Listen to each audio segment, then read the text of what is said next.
They say love protects you from everything, but what happens when the very love you trust becomes the reason you lose yourself?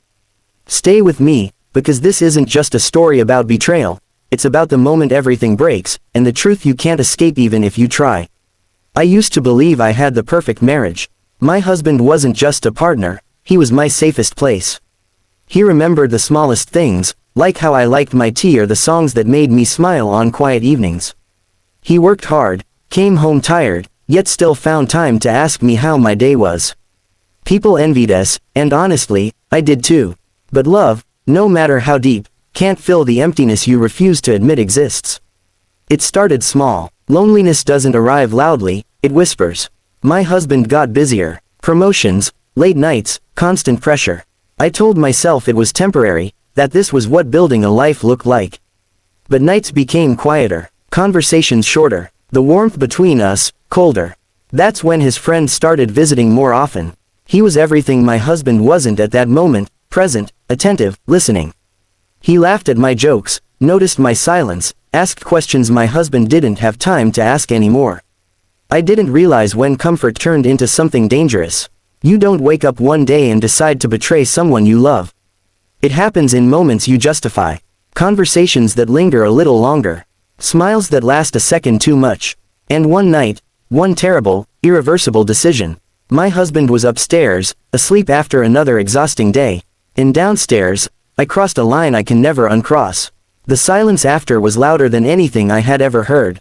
It wasn't passion, it wasn't love, it was emptiness disguised as escape. And the moment it was over, reality hit harder than any consequence ever could. Because in that moment, I didn't just betray him, I lost myself. But the story doesn't end there.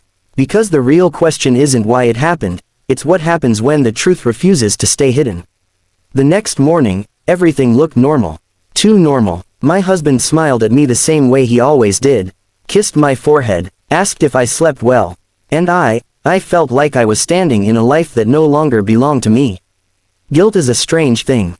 It follows you into every room, sits beside you in silence, and whispers when everything else is quiet. I started noticing things I had taken for granted, his kindness, his patience, the way he trusted me without question. And that trust, it became unbearable. I tried to move on, to bury it, to convince myself it was a mistake that didn't define me. But secrets don't stay buried.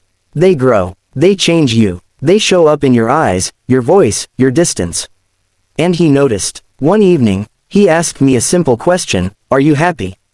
It broke me, because the truth was, I didn't even know who I was anymore.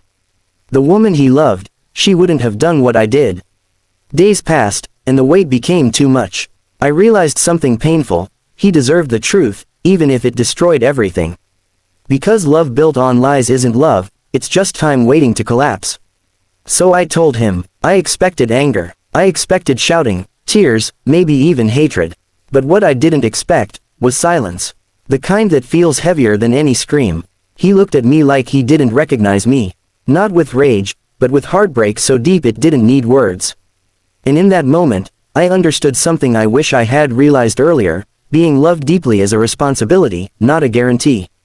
And once you break that, you don't just lose a person, you lose the version of yourself they believed in. We didn't fix things overnight. Some things can't be fixed the way they were. But that moment changed everything, for both of us. Because sometimes, the biggest lesson isn't about love or betrayal, it's about understanding that one choice, one moment of weakness, can rewrite an entire life. And if you're still watching this, ask yourself one question: what would you do if you were me?